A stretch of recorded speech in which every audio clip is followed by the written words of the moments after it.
Welcome to the Sports Card Lessons Podcast. I'm your host, Big Ken. Whether you're watching on YouTube or listening on a streaming service, please like, subscribe, and hit the notification bell. You'll be notified whenever I drop any new content. Welcome and thanks for being here. Before we start, a huge shout out to Dave on Instagram at Iowa_Dave. Check out his Instagram page and follow his link in the bio to the hobby content. Really good stuff, finding the positive in the hobby.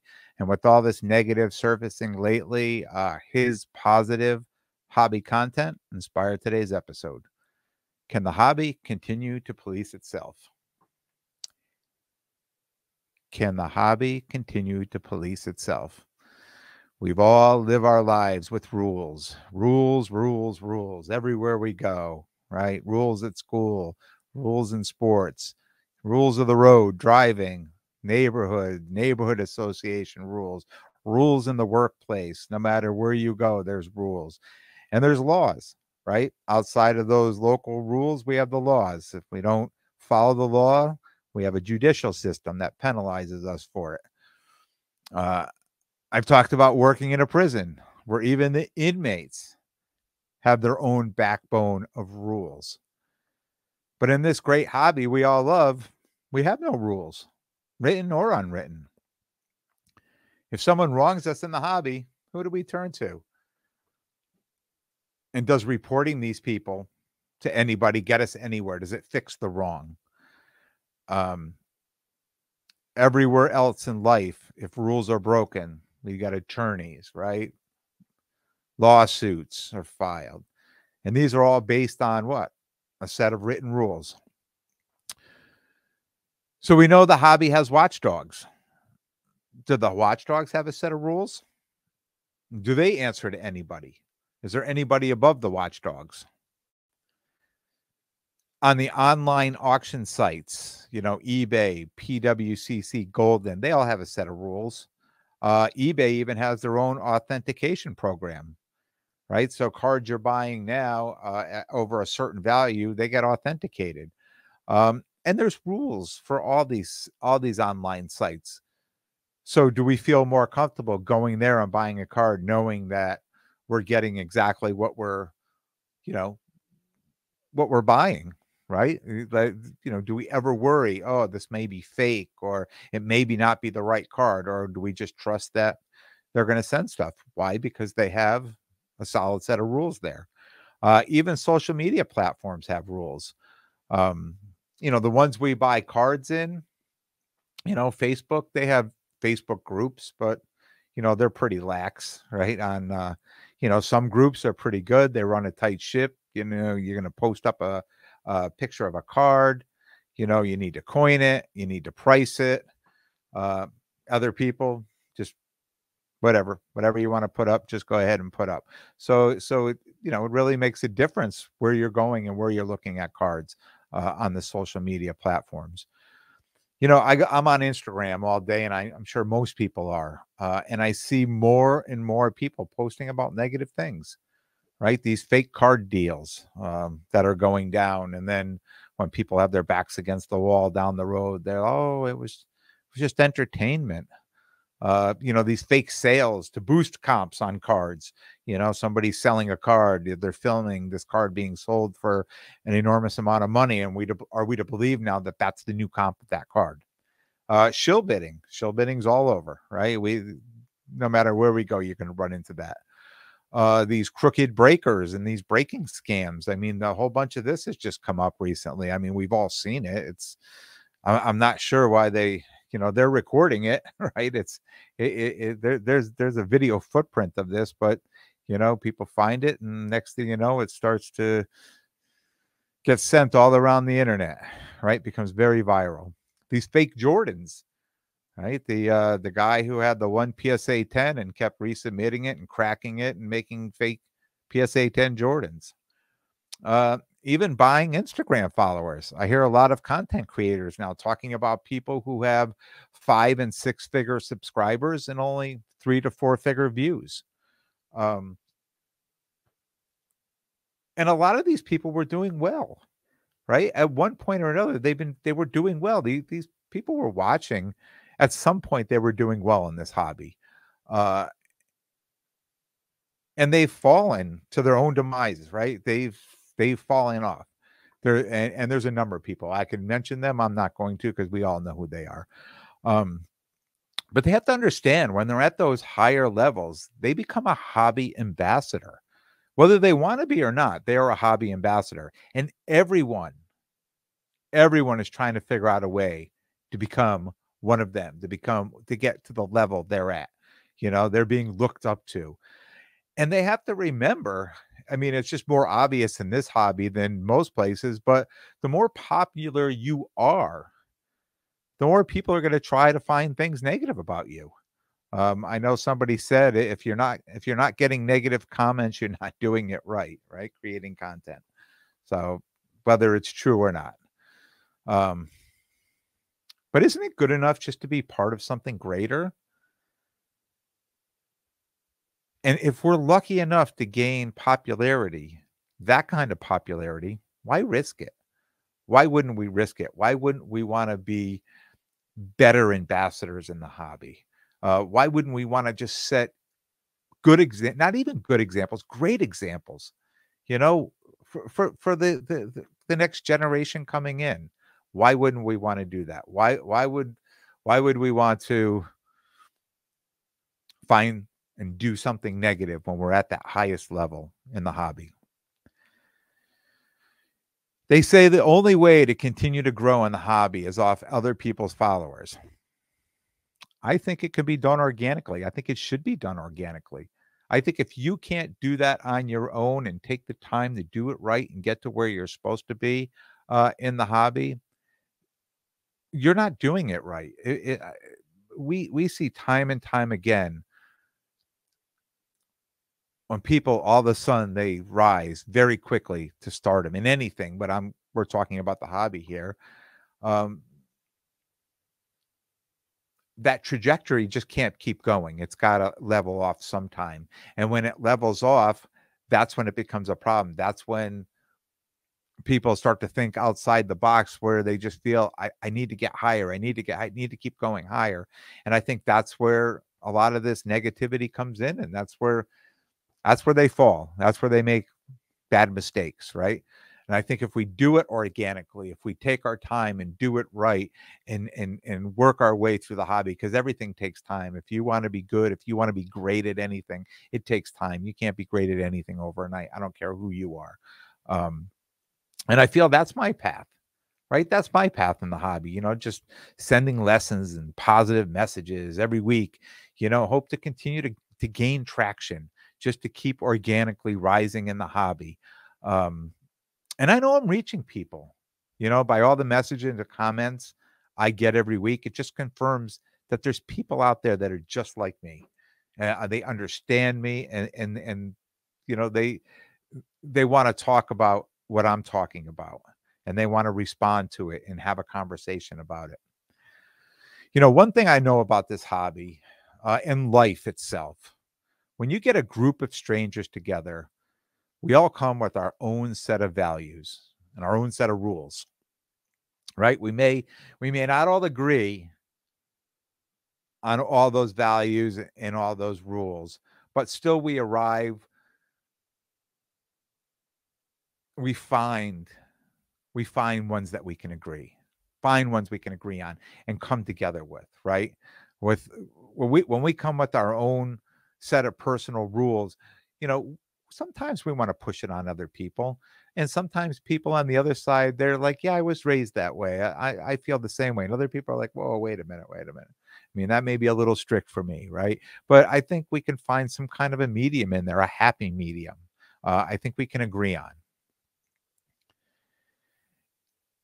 And that's really what the hobby is built on, right? That enough people agree on something in this hobby, it becomes an unwritten rule, right? Because there really is no rule book for the hobby. And I think, people have been in this hobby a long time. And I've talked to the people that have been in the hobby for years. And I've talked to the people who jumped in the hobby when I did. Um, And it's interesting that I find that most people do agree on most of the unwritten rules. Because I think if you're in the hobby for the right reasons, you want to be successful. You want this hobby to be successful. You don't want to be, out ripping people off, right? Or burning people, because how far does that get you? That's people that are just coming in, they're fly by nights because, you know, how can you show your face around after you've done something wrong to somebody else in the hobby? So I think most people, they want to come in, they want to feel good, they want people to treat them well, they're going to treat other people well. Um, and we're going to come up with a set of unwritten rules in the hobby. And as a hobby, together we can keep the riffraff and the shenanigans to a minimum, right? We're not going to keep it all out, right? But we can keep it to a minimum, even though there are no consequences for the people who show up in the hobby with either criminal or malicious intent or just plain stupidity, right? There's no consequences for them, except for we as a hobby, as a group, we push them out, right? We don't allow them in. We don't allow them to be part of our inner circles or part of our shows or part of our groups online, right? We're pushing these people out because they've done something like this.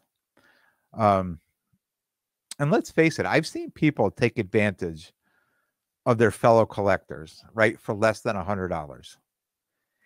And I've seen deals go down with cards being sold for 50K cash.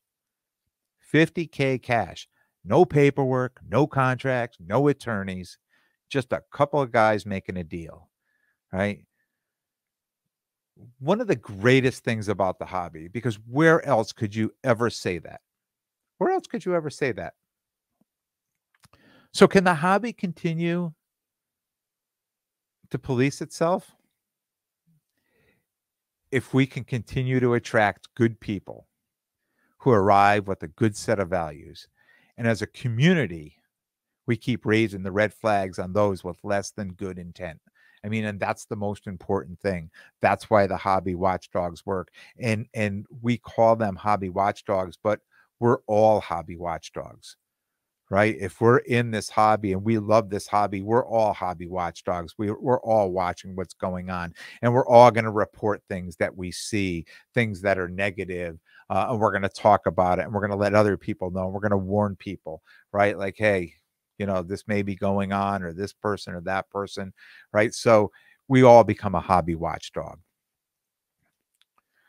There are so many people in this hobby with such a positive message, and it comes from a pure love of the hobby, right? When I look for content to consume, this is what I look for. I look for the positive stuff, people who are trying to set good examples. As I hope when people find this podcast, they feel the same way, that I'm here trying to set a good example. And I'm just coming from, we talked about my hobby journey, right? That I've collected. I've been in and out of the hobby for many years, but when I jumped in a few years ago, I was here to stay, and I found lessons, and that's why I'm here. Sports card lessons, things that I could come out and teach other people. It doesn't mean I am the all teacher, right? The all knowing. It's just things that I'm observing, things that I'm finding, things that I'm learning in the hobby, because I've been burned in the hobby before. If you've been in this hobby, you can't tell me that, you either haven't made a mistake or someone's maybe burned you or taken advantage of you, because it happens all the time. I mean, when we go to these shows, you hear a lot of stuff, you see a lot of stuff, and whether they're mistakes or um, no matter what they are, it happens. It happens to all of us. But if we can learn from it, and if stuff that happens to me that I say, hey, let me take this to people and say, hey, this is what happened to me. It's not all W's out there. I know, and you hear people on talking on content all the time, or, oh, It's all W's. They're winning every time. Everything is perfect, and it's not. We all know it's not. Nothing is perfect. But I don't mind coming out. I don't mind coming out and telling people, hey, I made a mistake. I lost some money on this, or I bought this card. It was a bad investment. I don't mind saying that, right? Because people understand that. I think, people, they understand what I'm saying, and they've been there. And I don't care who you are. And I just said this, if you're in this hobby, you know, you've made some mistakes in the hobby, and you could probably teach a lesson or two, right? You could probably just grab a mic and say, hey, I could put you on here on this screen and say, hey, tell me a lesson or two you've learned in the hobby, right? And everybody has learned a lesson or two. And it's usually the hard way, but aren't those the best lessons to learn? Um, you know, I know in the hobby, people think negative equals views. And I know it's hard to look away from a good car wreck, right? Um, but at the end of the day, if we continue to put more attention on the positives, the hobby becomes a safer place for all of us. I don't know what changes are in store for the hobby. I do know we are a long way from any hobby rules and regulations, and I don't know if we will ever see it. Right? I don't know if we'll ever see hobby rules and regulations. Um, it's just my thought. I mean, this hobby has been chugging along for many years without rules and regulations, and people have come and people have gone, and I think the good has pushed the bad out, and I think it works. I think you know for what the hobby is, I think it works. Um, I'm thankful for the hobby watchdogs. I'm thankful. And when I say hobby watchdogs, we know we're talking about, a smaller group of people, but I'm talking about everybody. We're all watchdogs. We're all hobby watchdogs out there. Um, Especially if we love this hobby and if we see something going wrong and somebody doing something wrong. I mean, it's like anywhere else, right? You see somebody locally doing something wrong, you say to them, hey, I don't know what you're doing. Why are you doing this?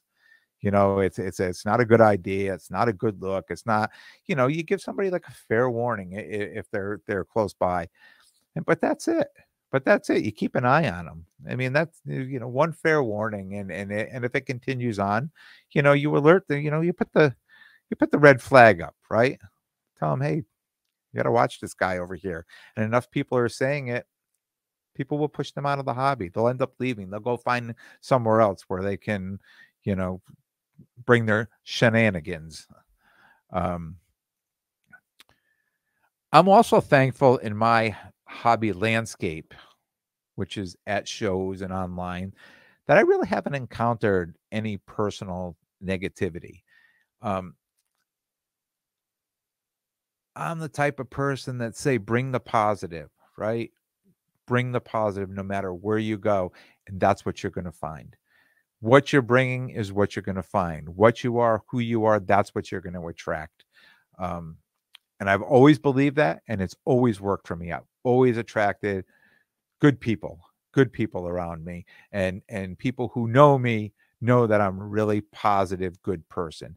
And I think the hobby itself could do that, right? As long as we're showing other people this is a great hobby and it's full of just great people. People will want to come. And I think it's even more important, when we're at these shows, especially for dealers, talking about ambassadors of the hobby, when the parents come in and the grandparents come in with the kids and they don't know much about it, uh, that we try to educate them and make them feel as warm and welcomed as we possibly could, because the better they feel about it, the more they're going to want to bring their child, right? It's a connection with their child. It's something to do, and I know about that stuff, right? Because I've had kids, and you always look for just a connection you can have with your child, and you never know what it's going to be. So growing up, when your kids are growing up, you're trying all different things, right? And if this is a connection, this is something that there's no age limit in doing, right? There's no age limit.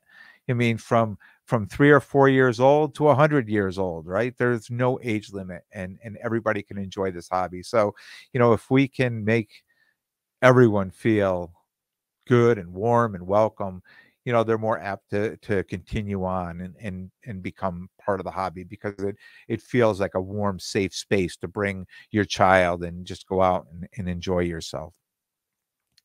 Um, the online stuff, it's hard.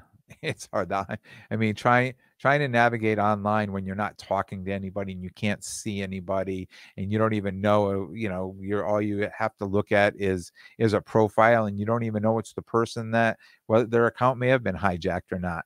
So I always say, you know what? Buyer beware online. Buyer beware. Common sense. A lot of common sense. Common sense has saved me from like a lot of online scams.